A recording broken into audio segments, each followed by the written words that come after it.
Oi, gente, tudo bem? Bom, estamos perto de finalizar o nosso conteúdo a respeito do projeto. Eu vou falar a respeito da metodologia, especificamente sobre estudos de revisão, né? Para estudos de revisão, projetos de estudos de revisão, porque ele tem algumas características diferentes. Até foi perguntado na aula passada se precisava colocar esse tópico, já que não tinha o que dizer. Na verdade, tem, e muita coisa, inclusive. Bom, então, vamos lá. Metodologia de estudos de revisão. Estrutura geral, né? Eu já falei a respeito da importância da metodologia, só vou falar a respeito da estrutura em si. Então, a gente tem nos métodos, na metodologia de um estudo de um projeto, de um estudo de revisão, a gente tem informações sobre a busca, os critérios de elegibilidade, certo?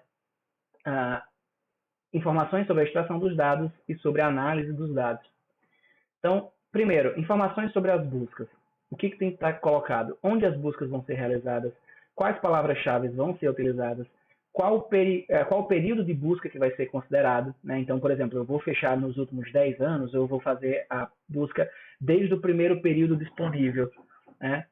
Quantas pessoas vão fazer essa busca? Vai ser só um pesquisador? Vão ser dois pesquisadores? Né? Então, essas informações precisam estar presentes.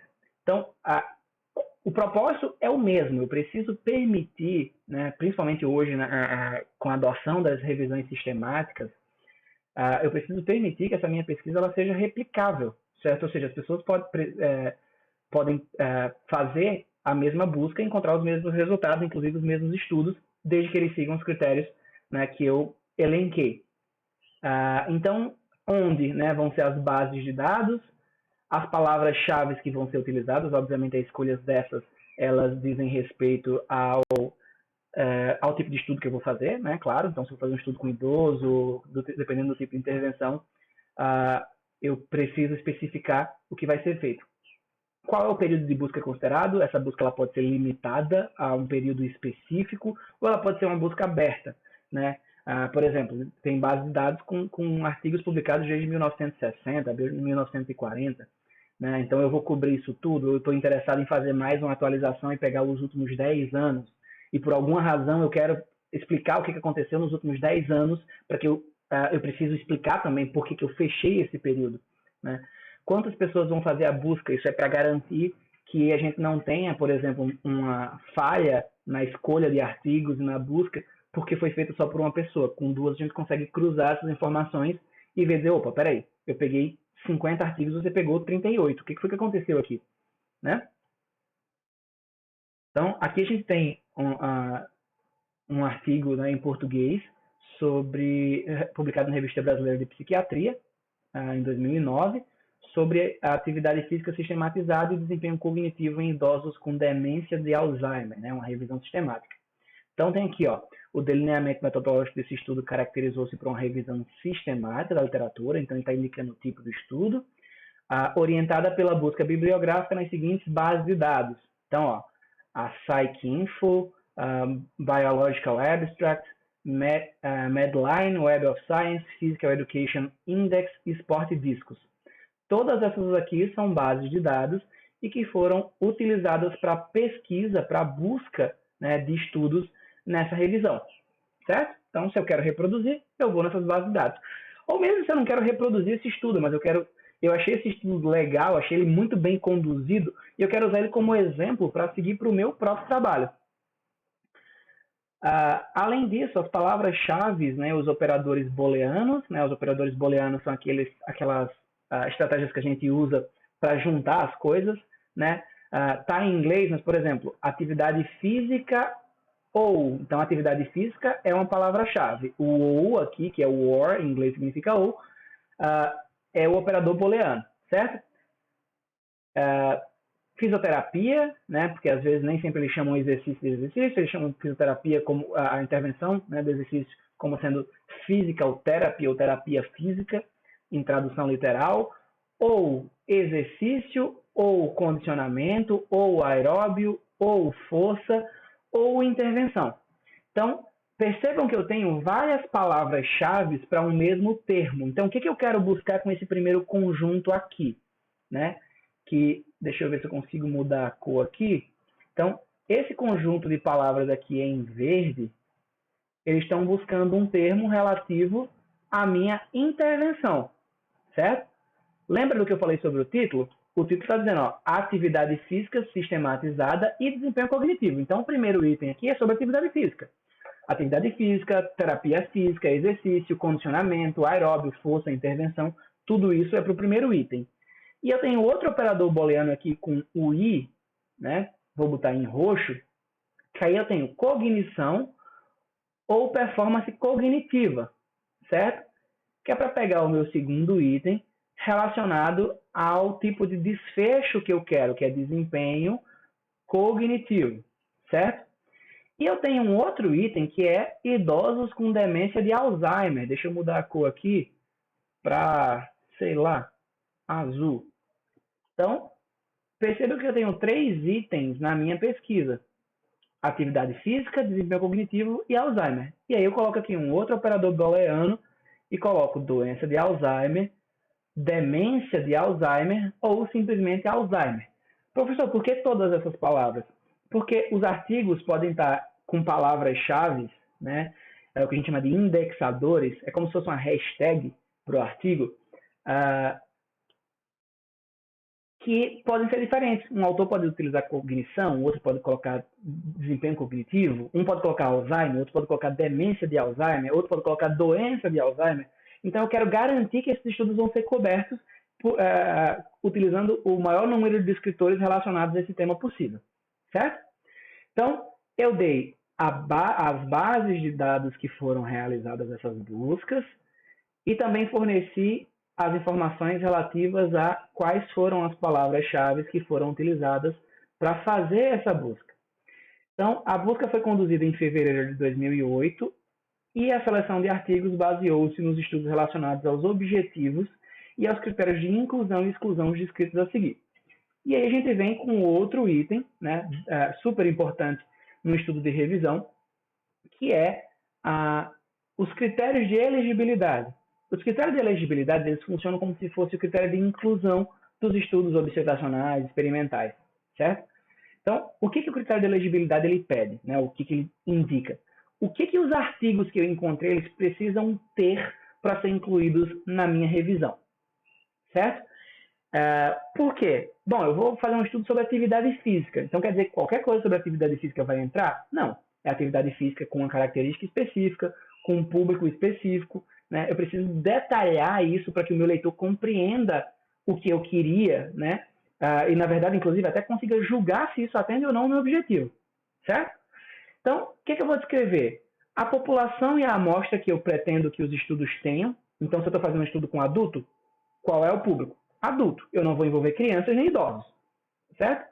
Então, dentro da população e da amostra, o que eu vou dizer? Qual é a faixa etária que os indivíduos têm que ter? Qual é a condição clínica, né, que esses indivíduos têm que ter? Então, são saudáveis? São diabéticos? São hipertensos? São cardiopatas? Não pode ter nada disso, né? Tem que ser um indivíduo limpo, né, sem nenhum tipo de condição clínica. Limpo que eu quis dizer sem doença, tá? Sem nenhum cunho pejorativo. Nível de treinamento, são indivíduos treinados, são indivíduos sedentários, são atletas de alto nível. Então, tudo isso eu preciso descrever que esses estudos precisam ter para poder ser incluídos. Porque, por exemplo, eu posso ter exercício com treino de força, e isso pode ser com criança, isso pode ser com adolescente, isso pode ser com adulto jovem, pode ser com adulto de meia idade, pode ser com idoso, pode ser com mulher pós-menopausa, pode ser com atleta jovem, pode ser com atleta adulto, né, categoria principal, pode ser com atleta master, né? Enfim, tudo isso precisa estar descrito e muito bem delineado. Intervenção. Se vai ter intervenção, qual é o tipo de intervenção que eu estou considerando? Tem que ser estudos que envolvam apenas o treino de força, estudos que envolvam o treino aeróbio, se aeróbio do tipo A, B, C, D, F, G, o que for, o método de treino específico, exercício combinado, concorrente, enfim. Se não é exercício, qual outro tipo de intervenção que você está considerando? Qual é o tipo de controle? Né? Precisa ter um grupo controle para ser incluído ou estudos que só têm um grupo de intervenção eles vão ser incluídos? Que tipo de controle vai ser? Tem que ser um controle passivo, onde as pessoas só são avaliadas antes e depois sem fazer nada durante o período? ou pode ser um grupo controle, por exemplo, que um grupo fez um tipo de treino de força e outro grupo fez um protocolo de treino de força diferente, né, para comparar dois modelos. Qual é o desfecho? Qual é o tipo de medida que eu quero saber? Por exemplo, nesse estudo aqui, a gente viu que o desfecho era desempenho cognitivo. Eu posso avaliar a força, hipertrofia, aptidão aeróbia, desempenho cognitivo, aprendizado, qualidade de vida, depressão, humor, enfim, o céu é o limite, né? Então, esse desfecho eles vão descrever quais são as variáveis de interesse para a revisão. É o teste de 1RM, a distância percorrida, pressão arterial, massa corporal, aprendizado, desempenho cognitivo, enfim. Por aí vai depender de cada trabalho. Outro detalhe importante, qual é o tipo de estudo? É um estudo observacional, um estudo quase experimental, tem que ser ensaio clínico randomizado. Por exemplo, se eu quiser só ensaio clínico randomizado, se eu tiver um estudo que ele fez medida antes e depois, mas só tem um grupo de intervenção, não tem um grupo controle, e esses indivíduos eles não foram randomizados, mesmo tendo um grupo controle, por mais que ele tenha todas as características que eu queria por esse detalhe, ele não atende ao meu critério de elegibilidade, consequentemente, ele está excluído, certo? Então, qual que é o procedimento aqui, né? Eu vou definir os locais onde eu vou fazer a minha busca, eu vou definir os termos que eu vou utilizar para fazer a minha busca e eu vou realizar a minha busca, certo? Encontrei lá tantos resultados, 1000 resultados. Eu vou começar a ler título e resumo para tentar separar inicialmente o joio do trigo. Título não tem nada a ver, nem ler o resumo. Aquele primeiro resultado já cai fora. Título tem a ver, li o resumo. Tem a ver, mas eu não tenho certeza se ele tem tudo que eu quero. Eles vêm para um grupo B, que eu vou ler depois o estudo inteiro para ver se ele tem todos os detalhes que eu quero. E aí eu continuo fazendo essa seleção preliminar, né? Quando eu terminar de selecionar os 1000, sobrou, sei lá, 100 artigos, né? Eu só li título e resumo, tá? Agora eu vou pegar esses 100 artigos e vou ler eles inteiros e vou ver se eles têm todas as características necessárias que eu coloquei nesses meus critérios de elegibilidade aqui, ó, para entrar. Então, lá lendo o estudo completo, eu percebi que eu queria que tivesse um grupo controle e esse estudo não teve. Então, ele já é eliminado, sobraram 99. E aí eu vou fazendo isso até ficar lá com os meus estudos. Eu posso começar com 5.000 resultados, ler 80 trabalhos completos e terminar com 10, 8, 6. Tudo depende do meu objetivo, depende da quantidade de estudos que a literatura tem, enfim, e assim por diante. Tá? Pegando aquele estudo ainda como exemplo, ó, os critérios de inclusão, o critério de elegibilidade estão aqui. Ó. Os estudos tinham que ser longitudinais, do tipo caso-controle, né? Tendo um grupo experimental e um grupo controle, ou estudos abertos, que tinham só um grupo experimental, e de coorte, ou seja, eles queriam pegar todos os tipos de estudo, caso-controle, estudos de intervenção com grupo experimental e grupo controle, ou só estudos que tinham um grupo controle, que era, estudos que tinham só o grupo experimental, que era o grupo quase experimental. Estudos, né, quase experimentais. E estudos de coorte, né, que é aqueles estudos que você acompanha o sujeito por um tempo. O segundo item, os estudos eles poderiam ser randomizados e não randomizados, ou seja, quem vai para o grupo experimental e para o grupo controle de forma aleatória, ou também por decisão do participante. Eu quero participar da intervenção, não, eu não tenho interesse, vou ficar no grupo controle, certo? Amostras constituídas por indivíduos acima de 60 anos e com diagnóstico clínico de doença de Alzheimer. Lembra que a característica do estudo é ter doença de Alzheimer, certo? Idoso com doença de Alzheimer. Então, óbvio que eu não vou incluir qualquer idoso. 4. Estudos contendo funções cognitivas como variável dependente. Lembrando lá do conceito de variável independente, que seria a atividade física, e dependente, que seria o desempenho cognitivo. E, por fim, o quinto critério de inclusão, estudos que adotaram programas de atividade física sistematizada com ou sem estimulação cognitiva, certo? Então, aqui a gente tem o que os estudos deveriam ter para ser incluídos, certo? Bom, eles colocaram aqui critérios de exclusão, né? Então, o que seria o critério de exclusão para ele? Estudos correlacionais, que não atenderiam a esses aspectos aqui, que não envolviam a prática regular de atividade física sistematizada, e aqueles que a amostra era heterogênea quanto à patologia, ou seja, a amostra era composta tanto para o indivíduo com a doença de Alzheimer, quanto com outros tipos de demência ou declínio cognitivo leve. Tá? Bom, na verdade aqui, o que acontece? Se o estudo não atendeu ao critério de inclusão, ele não entra. Né? Mas o que ele está descrevendo aqui é que, por exemplo, eu fiz a análise preliminar com base em leitura de título e resumo, e cheguei para ler a versão completa dos trabalhos. E lá na versão completa eu percebi que, por exemplo, era indivíduos que tinham doença de Alzheimer, indivíduos que tinham demência por outros tipos de patologia. E aí esse estudo vai ser eliminado. Certo? Então essa era a lógica.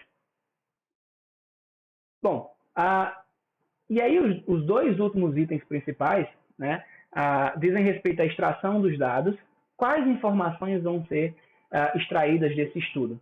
Né? Então, normalmente, nome dos autores, ano de publicação, isso vai ser necessário para citar o estudo, inclusive, obviamente.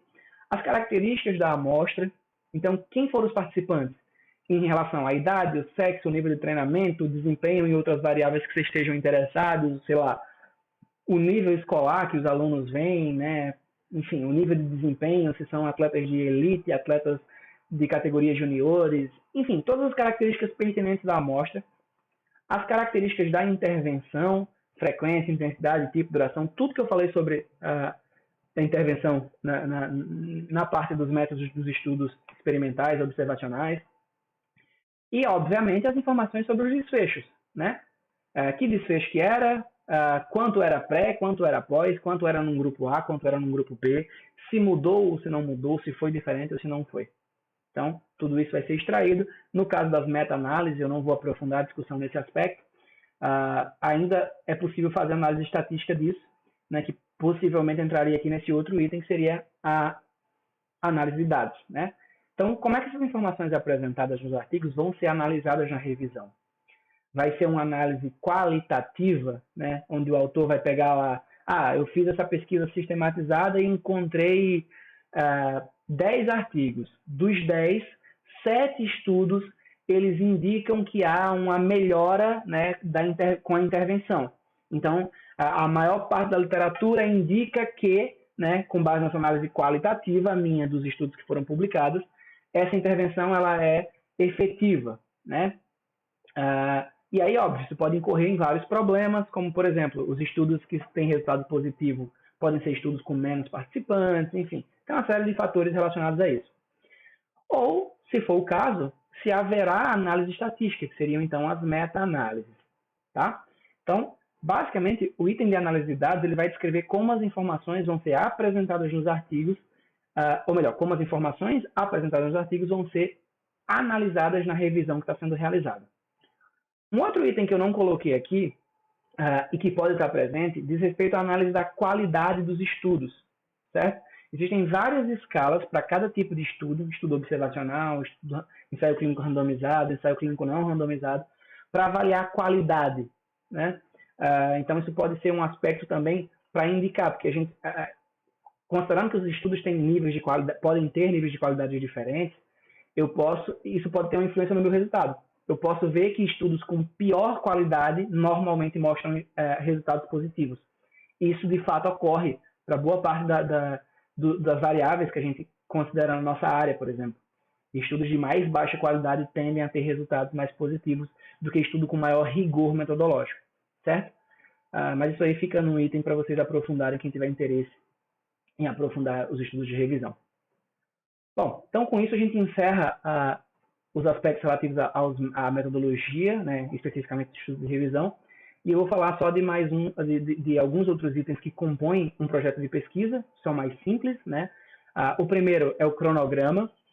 O cronograma, basicamente, o nome é autoexplicativo, ele apresenta uma linha do tempo de execução do projeto de pesquisa e busca garantir que o projeto vai ser concluído em um tempo hábil e dentro do prazo. Obviamente, percalços podem acontecer. Por exemplo, quem estava fazendo pesquisa durante o período da pandemia teve que interromper as pesquisas envolvendo seres humanos, enfim. A maior parte dos laboratórios foram fechados por conta disso. Então, muita gente teve prejuízo nesse aspecto. Ter cuidado para não destinar pouco tempo a demandas que necessitem de um espaço de tempo maior. Então, aqui tem um exemplo, né, de um cronograma. Então, aqui a gente tem os meses, né, dos anos, e aqui a gente tem os itens. Tá? Então, item 1, levantamento bibliográfico. Isso vai acontecer durante todo o período do estudo, porque a literatura vai se atualizando a cada tempo. 2, submissão ao comitê de ética. Né? 3, recrutamento dos voluntários de estudo piloto. Isso, por exemplo, o comitê de ética pede que você coloque pelo menos 2 meses depois da submissão do comitê de ética, porque o comitê de ética leva um tempo para realizar essa análise. Enfim, aí tem os outros itens, né? Coleta de dados, item 4, análise de dados, item 5, redação do projeto, né? Apresentação do trabalho à comunidade acadêmica. Então, tudo isso está presente aqui, né? Descrevendo como é que se pretende realizar. Isso é um item que vocês também vão ter que incluir no projeto de vocês.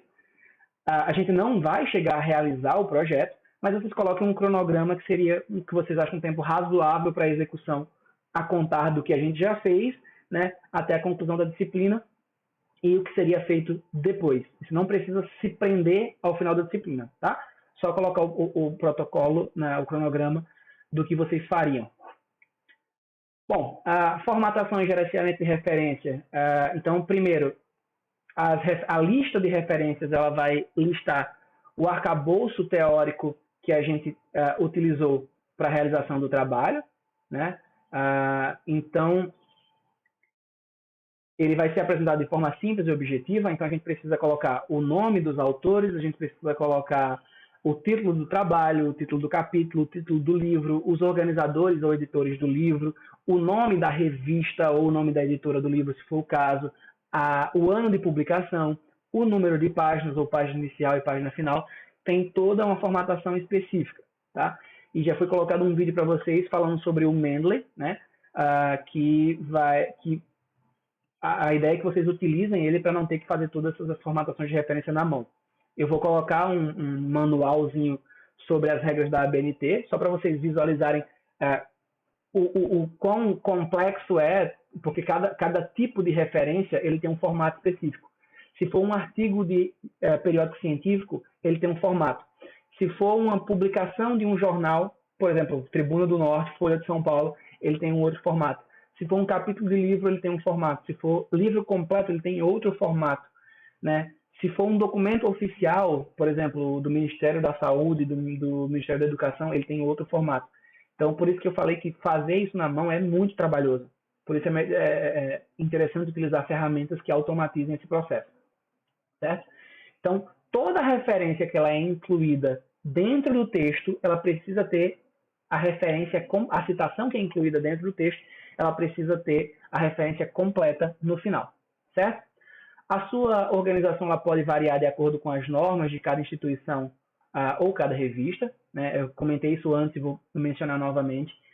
Existem diversos formatos de referência. No Brasil, a gente tem as regras da ABNT, Associação Brasileira de Normas Técnicas, que são utilizadas como parâmetros para a maior parte dos trabalhos acadêmicos na maior parte das instituições, né? Mas existem outras. Existe o estilo Vancouver, né? O estilo Vancouver foi aquele que eu mostrei lá no trabalho da ginástica laboral, que é o númerozinho elevado acima do nível da escrita. A ABNT normalmente cita dessa maneira aqui, ó. Então a gente tem uma citação direta. Conjunto padronizado de elementos descritivos retirado de um documento que permite sua identificação individual. Abre parênteses, ABNT 2000, que é o ano de publicação, página 2. Por que página 2? Porque é uma citação direta. Na aula sobre citações também tem essa informação. Bom, relaciona-se às referências em lista, incluindo somente as fontes efetivamente consultadas para a elaboração do trabalho. Consultadas e citadas. Se eu só consultei, mas não utilizei nenhuma informação dela, eu não vou incluir. Certo? O importante é descrever as referências bibliográficas, né? Todos e somente os autores citados no texto devem aparecer nas referências bibliográficas e vice-versa. Material consultado sem ser feita citação no texto, né, ele não é referenciado. Em alguns casos, se pede esse outro tópico aqui, que seria bibliografia suplementar, mas isso é algo que eu particularmente não vejo em muito tempo. A sequência deverá obedecer, no caso da ABNT, a ordem alfabética dos autores, do sobrenome dos autores. Por exemplo, Machado Por mais que eu tenha sido a primeira citação feita no texto, eu vou aparecer lá na ordem alfabética em que o MA seja Machado, né? Ele seja dentro da ordem alfabética das referências. No caso de outras, por exemplo, a Vancouver, a citação ela é por ordem de citação. Então, Machado, por exemplo, se ele fosse citado em primeiro, ele seria o númerozinho 1, certo? E lá na lista apareceria em primeiro também. Outro item importante, né, são os anexos e apêndices. Isso também faz parte dos projetos e dos relatórios, né? Então, primeiro, o que é um anexo e o que é o apêndice? O pessoal confunde muito isso. O apêndice e anexo, primeiro, eles são materiais complementares ao texto, que só devem ser incluídos quando forem imprescindíveis da compreensão desses. Em trabalhos acadêmicos como TCCs, né, dissertações e teses, eles acabam sendo sempre incluídos para servir de suporte. Porque, por exemplo, vocês agora estão iniciando no curso, estão pagando a disciplina de metodologia da pesquisa e estão construindo um projeto. E aí vocês precisam saber, por exemplo, vocês estão descobrindo os métodos, né? E aí vocês veem um questionário que vocês acham interessante, né? Um questionário válido, reprodutível, um bom questionário que vocês querem usar. Vocês falam, caramba, ele cita qual é o questionário, mas eu não tenho questionário. E aí você vai, por exemplo, numa tese, numa dissertação, num TCC, quando você vai lá no final, tá lá. E é a maravilha, né? Porque isso salva muitas vezes, que é difícil, às vezes acaba sendo difícil de encontrar, né? Porque às vezes as pessoas pegam e traduzem e colocam disponível no Google, mas sem ser a versão que foi validada efetivamente, foi uma tradução que a pessoa fez por conta própria, não é a versão oficial, por exemplo, é só vocês olharem as escalas de percepção de esforço. Vocês vão ver que tem várias. Aí tem escala que é pintada em cor. Essas cores não existem, elas não existem na escala original. A escala original é branca. E aí o sujeito acha que, por exemplo, para ser forte tem que ser vermelho, não pode ser amarelo, né? Enfim, e assim por diante. Então, normalmente se inclui termo de consentimento livre esclarecido, parecer de liberação do comitê de ética, o questionário que foi utilizado, né, as fichas de avaliação das mais diversas e assim por diante. Nos artigos, nem todos esses documentos vão. Apenas citá-los é necessário, né? Mas não precisa colocar lá no final. A não ser que o trabalho seja para validar um questionário. Porque aí, se eu estou validando, eu preciso apresentar para o pessoal, para que as pessoas tenham acesso ao que foi feito e usar a partir dali. Certo? Bom, mas qual que é a diferença, então, entre apêndice e anexo? Apêndices são textos elaborados pelo autor a fim de complementar a sua argumentação. Então, por exemplo, eu montei um questionário para avaliação apenas de informações sociodemográficas, idade, sexo, histórico familiar de doença, histórico próprio de doença, medicamentos que tomam. Não é nada que precise de uma validação, são informações simples, né? Eu vou lá no final e coloco, isso foi feito por mim. Enquanto os anexos são documentos que não foram elaborados pelo autor, que servem de fundamentação, comprovação ou ilustração, como mapas, leis, estatutos, questionários. Então, por exemplo, eu vou usar o Questionário Internacional de Atividade Física, o IPAC. E aí lá no final eu vou e coloco o IPAC, nos anexos, porque não fui eu que fiz. Certo? Outro exemplo de apêndice, né, que seria feito por mim, termo de consentimento livre esclarecido. Então, eu vou anexar esses documentos, né, como apêndice ou como anexo, de acordo com essas características. Certo? Os apêndices devem aparecer após as referências e os anexos após os apêndices, e ambos devem constar no sumário. Daí vamos lá. Eu vou colocar disponível para vocês um modelo, certo, de trabalho que vocês vão ter que colocar os trabalhos de vocês dentro desse padrão. Então tem lá o nome da instituição, o nome do departamento, todas as informações bonitinhas vocês vão editar e colocar as informações de vocês, certo? Inclusive os apêndices e os anexos que vocês vão propor no projeto de pesquisa, certo? Bom, então, tendo dito isso, a gente chega então na nossa tarefa final da disciplina, que vocês vêm construindo aí desde o início dela. E o que seria essa tarefa final? Né? Vocês já sabem bem, estão construindo o que seria o projeto. Né? Então, a escrita, a entrega e a apresentação da versão final do projeto. Esse projeto vai ter que ter todas as partes, certo? Seguindo o modelo que eu coloquei lá para vocês. Então, desde características básicas, como obviamente título, capa, contracapa, enfim.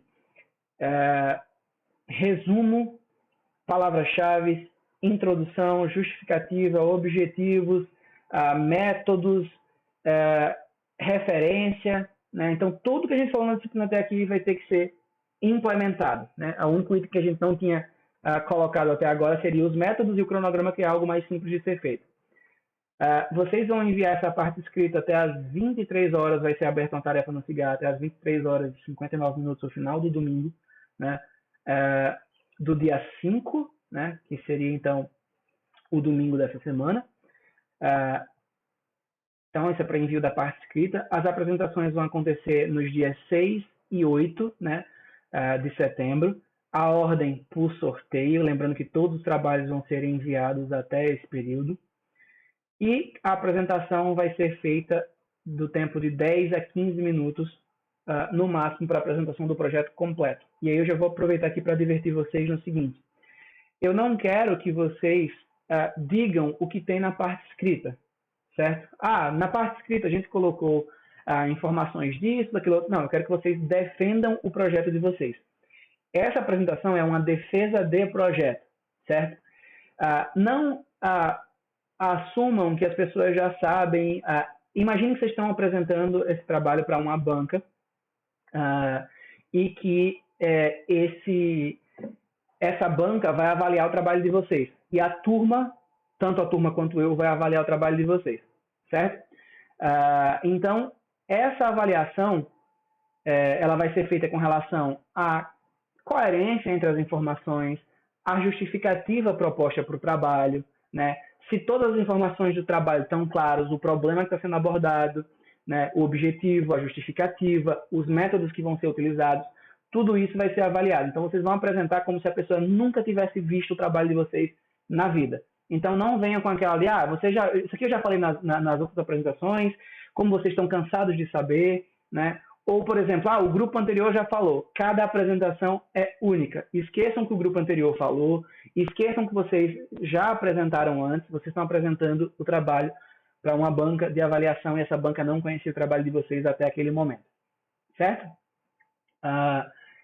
Então, é isso. A gente encerra por aqui essa parte do conteúdo do projeto. Na quarta-feira, né, dia 1º, eu vou estar disponível no horário da aula para tirar dúvidas com relação à construção do projeto de vocês. Quem tiver dúvida, entra lá no link da disciplina. Eu sugiro, na verdade, que todos vocês entrem, porque a dúvida de alguns pode ser a dúvida de outros. E mesmo que vocês não tenham dúvidas, pode ser que alguém perguntando alguma coisa lembre para vocês que vocês não cobriram aquele aspecto ou não cobriram de uma forma satisfatória, certo? Então, vamos estar disponível para tirar as dúvidas e finalizar o projeto, certo? Então é isso, um abraço e até a quarta-feira, quando a gente vai dar prosseguimento aí à finalização do projeto de pesquisa da disciplina feito pelas duplas.